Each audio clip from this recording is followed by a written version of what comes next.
Good evening. Allow me to greet our distinguished guests, of course, headed by our former President, President Joseph Estrada. Ang tawag ko sa kanya, siya ang aking among tunay.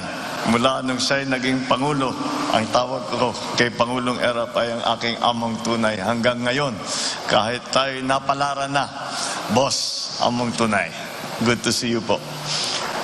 His Excellency, the Ambassador from the People's Republic of China, our good friend who has fostered so many relationships in the time that he has come as the representative of the People's Republic of China, His Excellency Ambassador Wang Ziliang.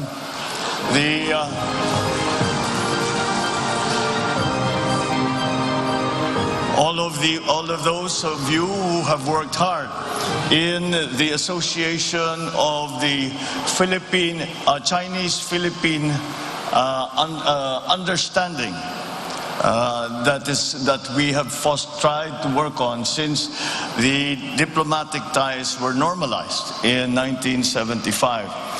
I have been lucky enough to have been able to attend many of the commemorations of the Chinese-Philippine Day as we are doing now. And it is because, well, certainly because, in fact, it is, in my view, a very important relationship that we must continue to evolve as the years go by and as the changes that we have seen around the world are affecting our own status within the region. And with that cooperation and with that communication, I think that we have been able to find a way to grow and to make stronger the relationships between our two countries, the People's Republic of China and the Republic of the Philippines.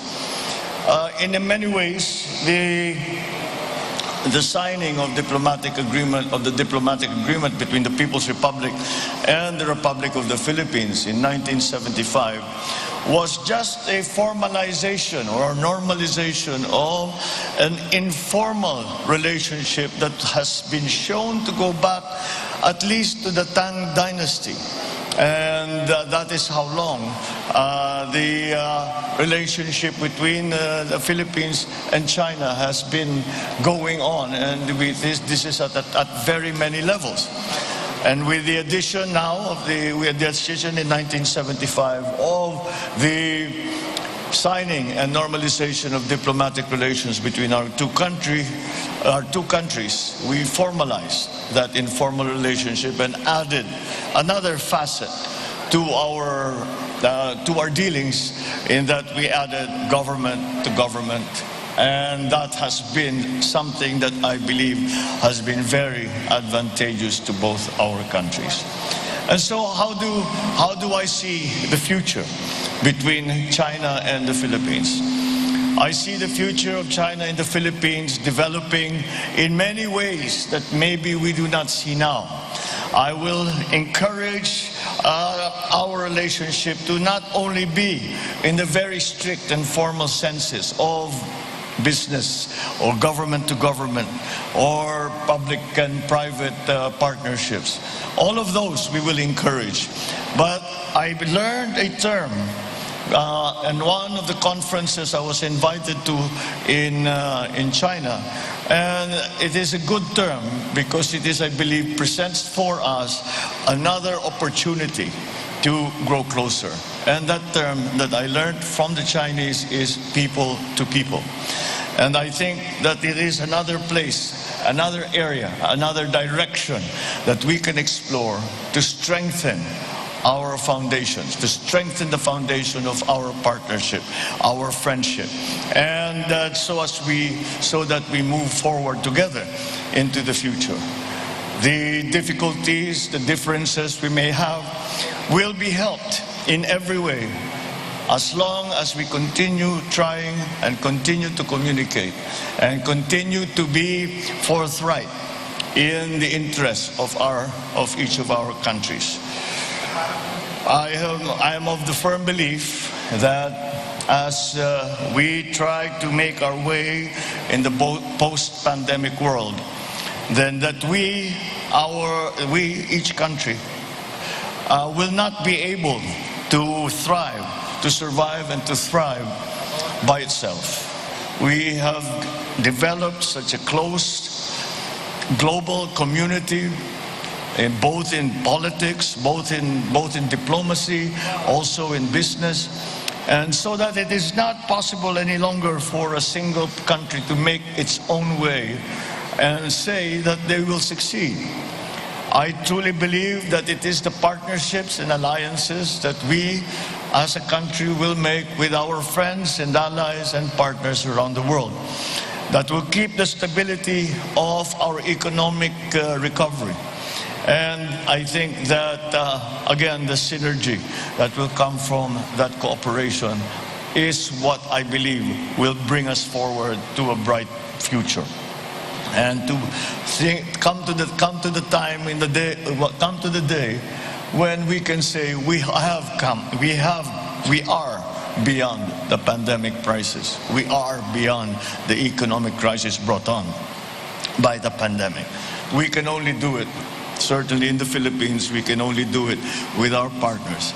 And our strongest partner has always been, in that regard, our close neighbor and our good friend, the People's Republic of China. So I congratulate all of us.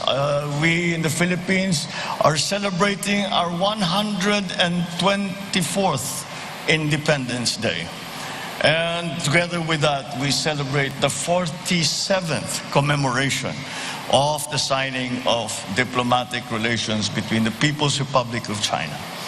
And it was both a form of independence, both our independence and both our signing with the People's Republic of China. It was our independence as well. Perhaps we will continue what President Duterte has started, what has been described as an independent foreign policy. And this is what we feel is best in the national interest. And I think it is to be advantageous not only to our friends in China, but to all our friends around the world. So with that in mind, I encourage you all to continue to work to strengthen these relationships. I add my congratulations to the awardees. I thank you all for putting in the Hall of Fame my mother, and I think I may be biased. I think it is just right because China cannot find a greater champion than my mother in the Philippines. So thank you very much, and we look forward to continuing fostering this relationship, making it stronger, making it deeper, and to the advantage of our two great countries. Thank you very much, and good evening.